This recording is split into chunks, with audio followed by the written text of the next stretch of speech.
So finally, I have the new Hisense U8N in the house. I have the 65-inch model, which sells for $1,300, but prices change constantly, so I suggest to check the current price. It is also available in 55, 75, 85, and even 100 inches if you have the space for that. So I'm going to set up the TV, do some gaming, and give you my first impressions. I'm also planning to do a comparison against the U8K from last year. So if you are interested in that, and if you have any questions, or if you want me to test a specific feature, let me know in the comments below.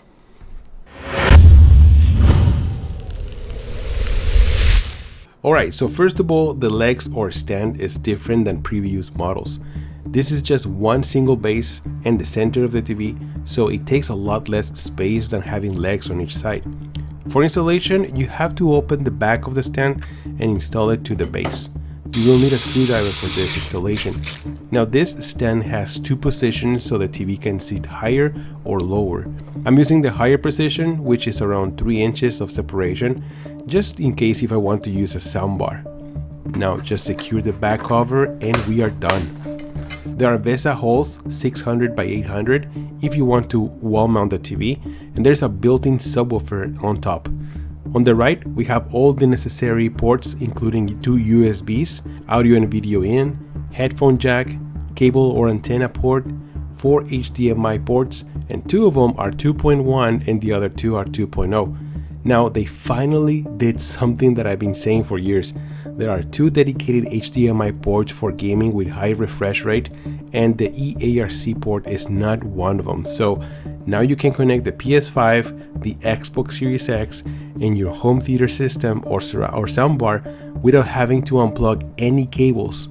Another nice touch is the power cable. It's not attached to the TV, so if anything happens, you can easily replace it. Oh yeah, and check out the new remote controller. They finally changed it. Now this looks nice.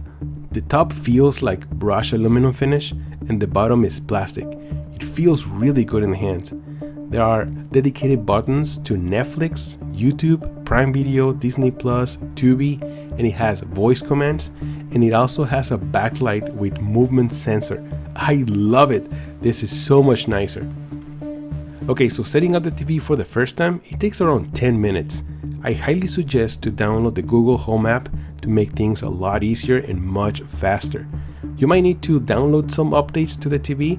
Just do it because they will improve the user experience. And that's it. You are ready to enjoy a world of entertainment. Now this TV is powered by Google operating system, which is fast, responsive, and it has all your favorite apps available. Now the first thing I suggest you to do is go to settings, then go to picture, and then go to brightness and change local dimming to high and peak brightness to high. Then go back to general and under picture mode, change it to theater day. There are other options like IMAX Enhance or Filmmaker mode or Vivid. Just get out of energy saving mode. I personally prefer theater day because it looks bright and colors look well balanced, but I'll leave this up to you. Let me know if you want me to make a video with my personal settings so you can get the best picture out of this TV. But for now, with those little changes I just showed you, you should notice an improvement. Alright, so let's dive into picture quality.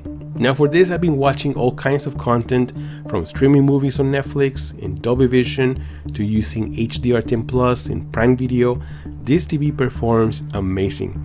If you want to take full advantage of the high brightness levels this TV has, I recommend watching content in HDR or Dolby Vision. This TV is rated at 3000 nits of peak brightness with over 1600 dimming zones. So yes, you're going to enjoy spectacular highlights and contrast and inky black levels, very close to OLED performance. I don't see any light bleed or blooming, and you're able to see every little detail. This is great in dark scenes where normally blacks are affected by light, but this TV has an excellent local dimming, so you can expect superior contrast and highlights.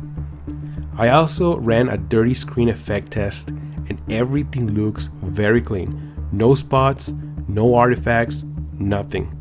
And the same with motion. Movies run very smooth, no stuttering, and this works great if you like to watch sports, especially when the camera is panning. Everything will look smooth and clean. This is one of the best TVs from Hisense so far. If you watch over-the-air content, this TV does a great job upscaling. It's not perfect because it's low resolution, so the image is not going to look as good as 1080p or 4K, but you will enjoy a much cleaner version. Now I'm a gamer, so obviously I connected the Xbox Series X and the PS5, and gaming on this TV is amazing. It supports 4K 120Hz, FreeSync, VRR, auto low latency mode, HDR, and Dolby Vision. There's also a dedicated game bar that shows you gaming information like FPS counter, HDR when it's active, and the same with FreeSync. There's also dark detail enhancements and even game presets. I mostly play Call of Duty multiplayer and Warzone, which is very demanding and competitive, and this TV is fast. But I also enjoy 4K resolution and HDR, and this TV delivers beautiful colors and a stunning picture. I will make a dedicated video with my personal settings for gaming, so be sure to subscribe to the channel so you don't miss that video.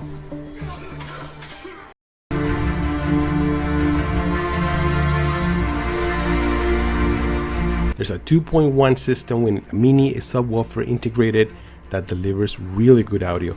It has Dolby Atmos and DTS support, so this is great for movies.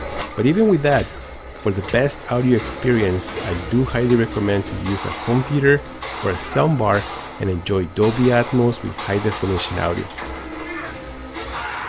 So that's it. These are my first impressions of the Hisense U8N, which is amazing how Hisense keeps on improving their TV lineup each year. This TV sells for $1,300, but it constantly goes on sale for around $1,000, and I think it's worth every penny.